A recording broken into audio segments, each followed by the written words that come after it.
Hey, good evening, everyone. This is State Representative Brad Halbrook with our Tuesday night weekly edition of the Illinois Freedom Caucus Roundtable and Town Hall. And tonight we're going to talk about education and funding and performance. And we've got a special guest with Ted Dabrowski of WirePoints. But before we bring Ted on, let's go to the Freedom Caucus Chairman, Chris Miller. Chris, welcome. Well, good evening, Brad and Ted and all you other patriots. We are so glad that you chose to join us here this evening. You know, this is an extremely important topic of our time. We're losing a generation of children through indoctrination rather than teaching them to read, write, and do math. We're focusing on all the wrong things. It seems like the funding is way up, performance is way down. And it seems like all we want to do is lean on the shovel and pray for a hole. But we're gonna drill down into this topic this evening and bring you stats and information, and hopefully we can use this as one of the tools that we can lead the way to fix this educational problem.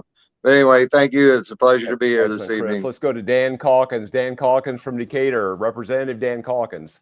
Thank you very much, Brad. Good evening, everyone. Good to be back with you on our Tuesday night roundtable. Very, very important topic tonight. And Ted, thank you for taking the time to be with us. We're facing a crisis in this state. We're falling behind. Our kids are falling behind. We're going to, our economy is falling behind because our kids aren't getting educated. And I know, Ted, you're going to have a lot of facts and figures. I mean, this isn't just some wild conjecture by the far right wing, but we're here to listen. We hope with your help tonight we can come up with some solutions. So, Brad, thanks for having me. Excellent. And next member up is the new General Assemblyman Jed Davis from the 75th. Jed, welcome to tonight's event. And give our folks a welcome and tell us a little bit what's going on in your neighborhood before we get started. Yeah, no, absolutely. Welcome, and thanks for tuning in and watching. Man, what an important topic. I'm actually a school board president of a private school, and as much as I love seeing our enrollment boom, it's really disheartening because it's a sign that there is distrust in our public school system, and that means it needs a lot of work. And it is the backbone of our local communities, man. I come from a small farm town where it is the pride and the spirit of the community. So we need to do everything we can to reinvigorate the education system and once again make these institutions a blessing to families instead of angst. So I'm greatly looking forward to tonight's conversation. Excellent, Jed. Thank you for joining us and being a part of this effort. So with that, we're going to bring on Ted Dabrowski of WirePoints. Ted's been with us in the past on some different occasions. Ted and his team has just got a ton of information. They write every day. They have a weekly or a daily email that goes out. Ted, you can probably talk a little bit more about that as we go on. But Ted, some of your stuff is and has been capturing the attention of national media, Wall Street Journal and others. And I'm sure you'll have information for that. So with that, Ted, the floor is all yours.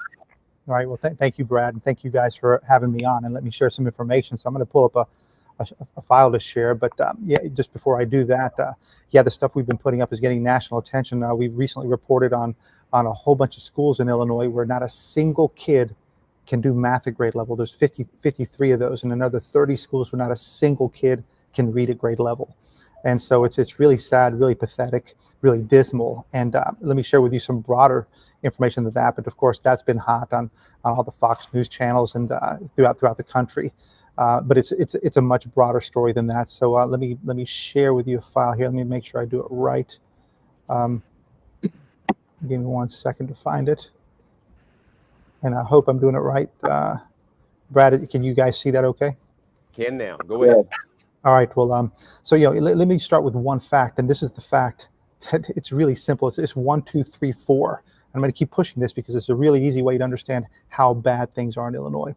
First of all, only at the whole entire state level in 2022, only 1 out of every 10 black students could read at grade level. 1 out of every 10. Statewide, only 2 of every 10 Hispanic kids could read at grade level. And statewide, with all races, all colors, all everything, 3 out of every 10 kids can read at grade level.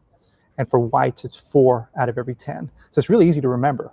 1, 2, 3, 4. It's really sad. It's really dismal, especially when you think about the minorities. 1 and 2 out of every 10. Now, within that, this is the problem I'm having with Illinois. And this is the problem I'm having with Governor Pritzker, with Lightfoot, and all of them, is that they're not telling the truth. They're covering up what's happening in Illinois. And here's probably the best cover-up. Just 9% of Black kids across the entire state, 1 out of 10 I mentioned, can read at grade level. And yet they graduated 80% of those kids.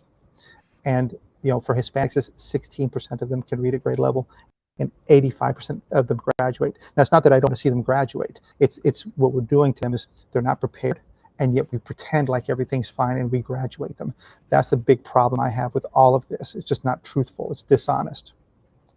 Now, when we start talking about funding and find out that we spend a ton of money in Illinois, but before I get there, I want to show that things have gotten worse with all these lockdowns, mask mandates, COVID vaccine, everything. Our results went from 36% of kids being able to read, or 6 out of every 100 being able to read at grade level in 2019. It went down 23% to 28 kids out of every 100, and then went down further in 2022. So we've gotten worse. Despite all this COVID money that's come in, despite all the bigger spending that we do, things get worse. And they can't tell you otherwise. Here's the big numbers. We spent $8.4 billion in 2019. This is just general fund spending. So there's more money that comes from other sources, but this is just the general fund. $8.4 billion. We've increased it to $9.3 billion. So a pretty big increase. And yet in that time period, the number of kids reading at grade level has gone from 37% to 30%. The number of students doing math at grade level has dropped as well. So things are not good. Now, I think the best way to look at where we are in Illinois is just to compare us to 2 states, Indiana and Florida. All right. Why? Indiana's our neighbor. They're a great comparison for us. That's a big part of our competition. But Florida is another big part of our competition, right? It's a state that's attracting all the people. Everybody's moving there. DeSantis is getting a lot of attention. So let's compare it to those. Well, look at this right off the bat. You see that we spend $6,000 and nearly $7,000 more dollars per student than those states. So Illinois is the 12th highest in the country. Indiana's 37th. Florida's 43rd.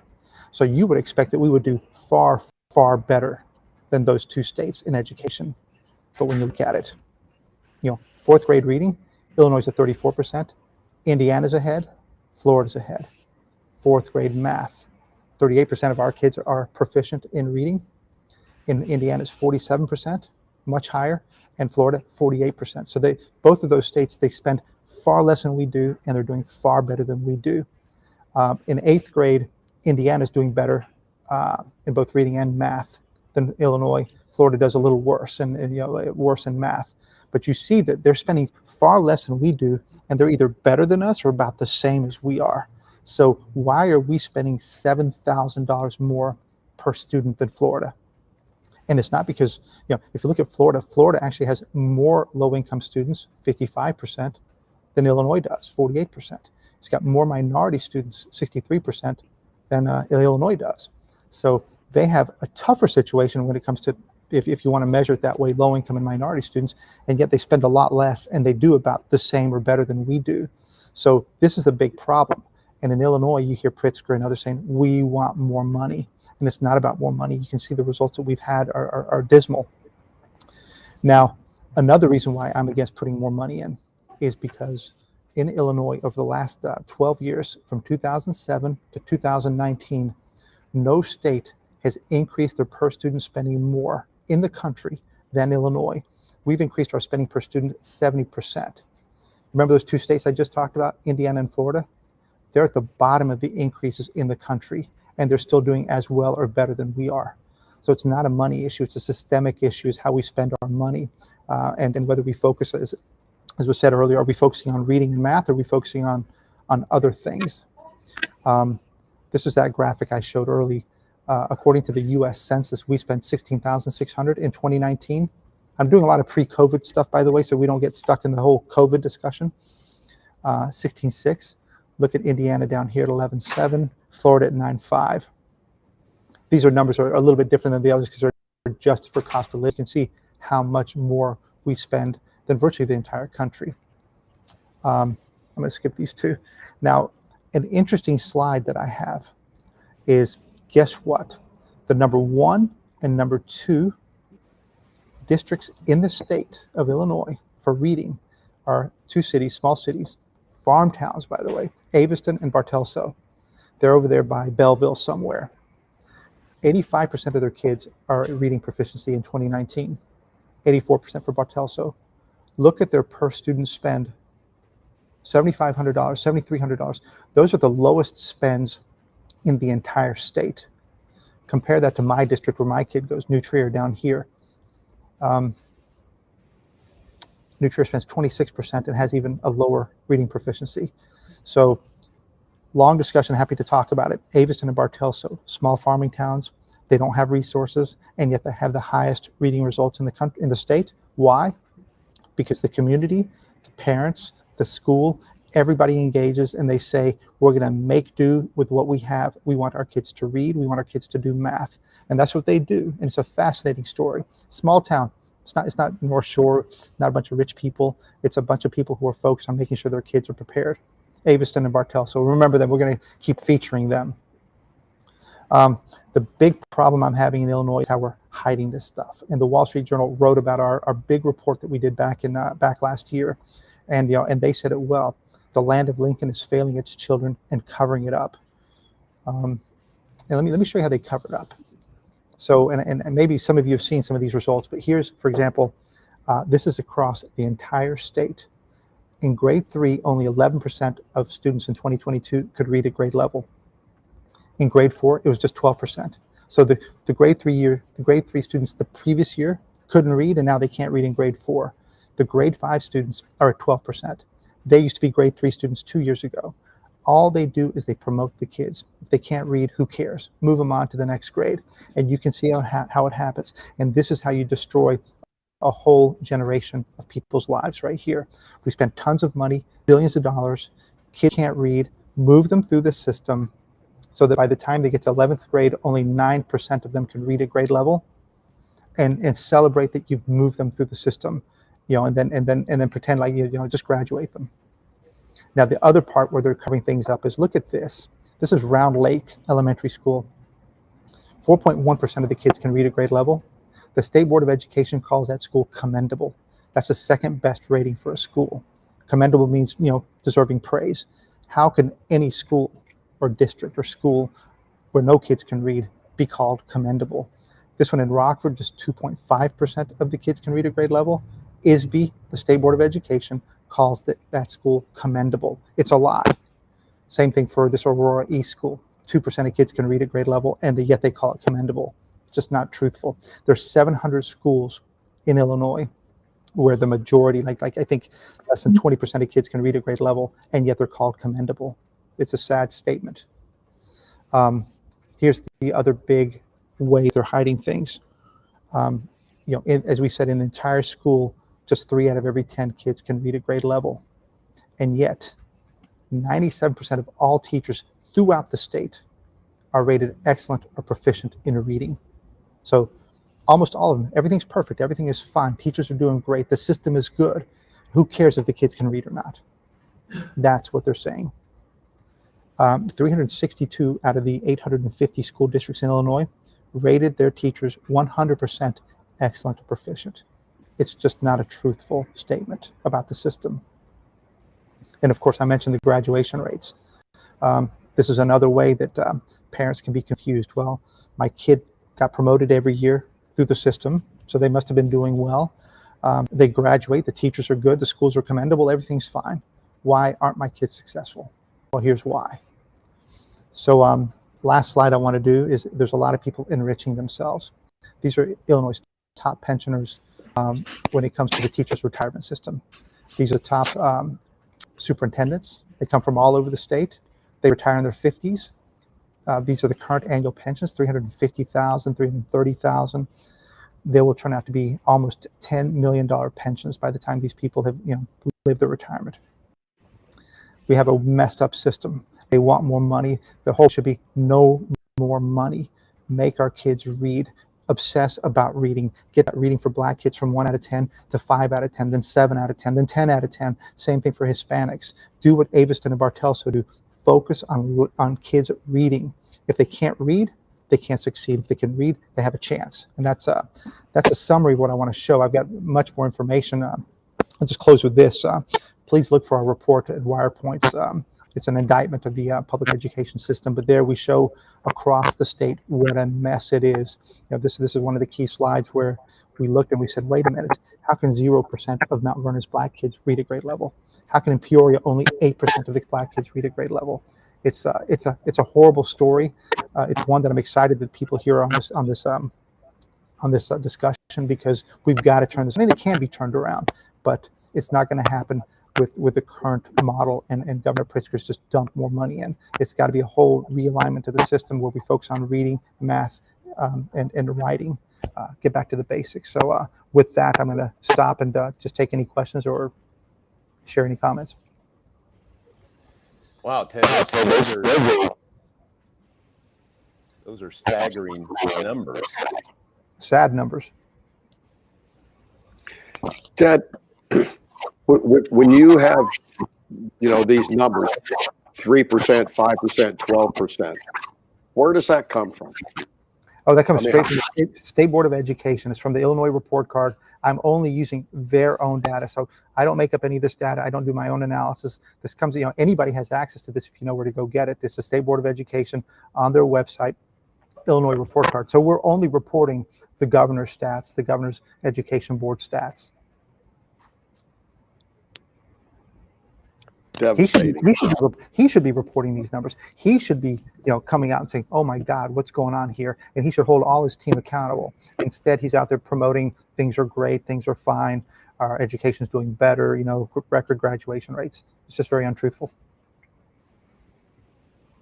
Yeah, Ted, 2 weeks ago in committee, in the Education Approach Committee, we had 6 superintendents before us spending nearly $19,000. And that was really one of the best school districts that still had 3/4 of their kids were not at grade level on math and reading. It's just stunning the amount of money that we're throwing at some of these things with the results. Yeah, and parents just don't know it. This is part of the sad part, that parents don't know it. And most of them think their kids are doing well. They think that, Illinois schools are good.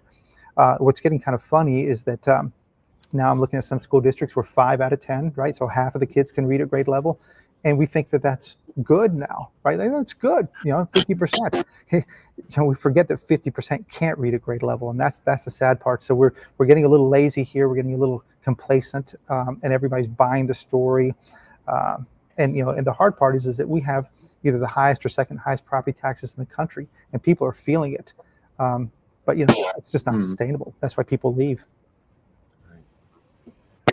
I think one of the things that, we pride ourselves on these town halls, voice of truth, reason, and common sense. And I think that one of the things that people have a hard time getting there, one of the phenomenons that I know that is, at least even since I was in high school, was the grade inflation that's going on, where we don't really have a standard for AB, but we inflate.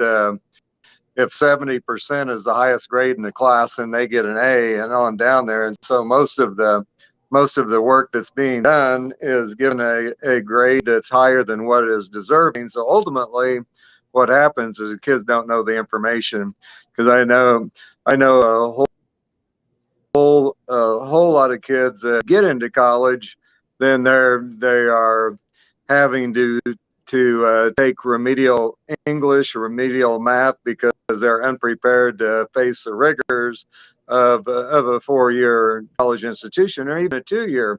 I know that that I've been involved in my degrees in education, and so I've coached and I've taught school, and I know that I substitute taught quite often before we got into this job, just because I had time to do it. And I know one of my favorite comments was, I was substituting a history class one day, and just as we were opening up the class, I asked the the students what they've been doing. And one of this girls, she chimed in and she said, well, the teacher's been pretending to teach and we've been pretending to learn. And of course, everybody got a good laugh out of that. But the more I thought about it, the more I thought this is probably a true statement. But I think that it's just a systemic problem that we live in a non-reality universe, and education is just a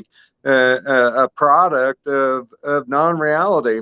And ultimately, it's a disservice to the kids, because when you have a true measurement and a true standard, we know where kids are on the pendulum. And so we need to get back to the basics of actually 90 to 100 being an A, and so on and so forth, where they're actually having a true reflection of what they know and how they're able to put that into practice.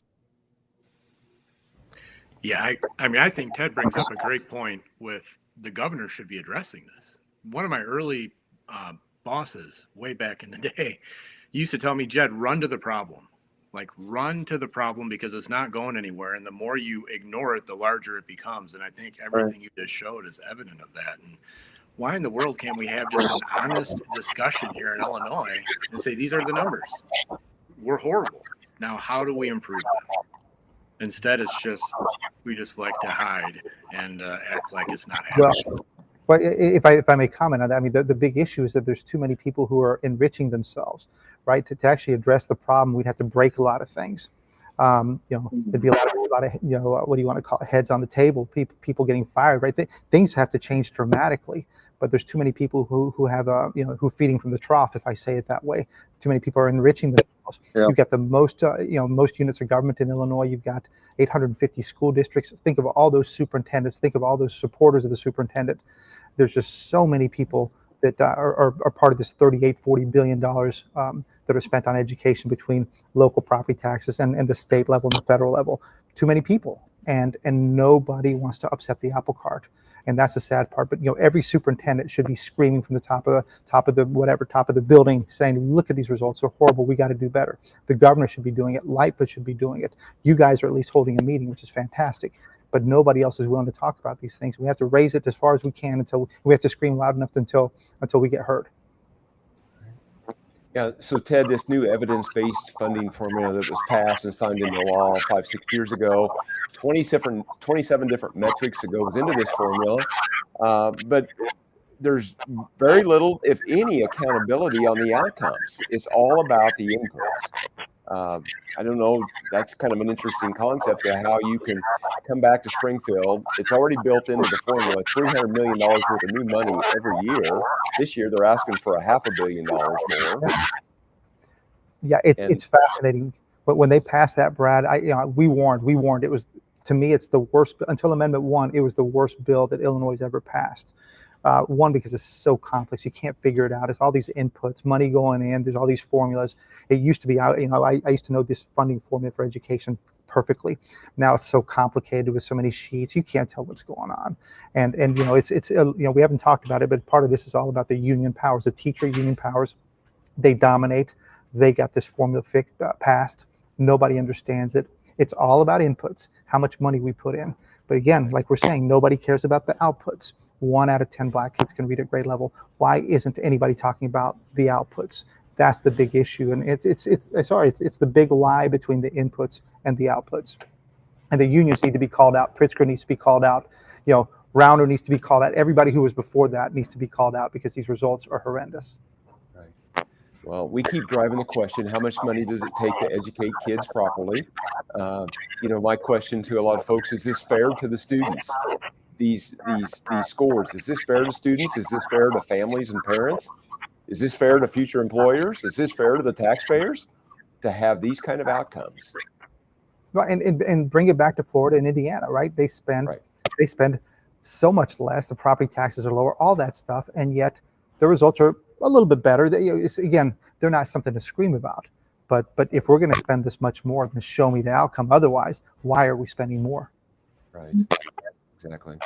And that Aviston and Bartelso to me was the amazing discovery when we looked at the list and lined them all up. How was it that it's the two school districts that are spending less than $8,000 a student?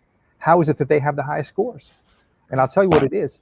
It's focus on reading, family values, a lot of family values.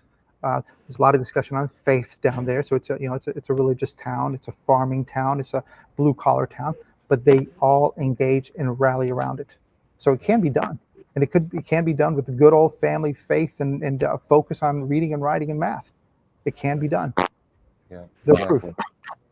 Jed, as we get close to the end, any closing thoughts or questions before we close out here this evening?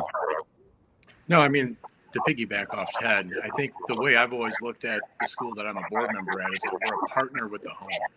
We're here to partner with the home. And I think when we truly do that, we see kids thrive. But man, when you start to become the home and the school is the institution, it's backwards. And we need to make sure that priority is right. Yeah, exactly. Chris, any closing thoughts? No, I think that this is a extremely probably one of the most important topics of our time, and it's extremely important that we roll up our sleeves, we face reality, we tell the truth on all these issues, and have an understanding that money's not going to fix this problem.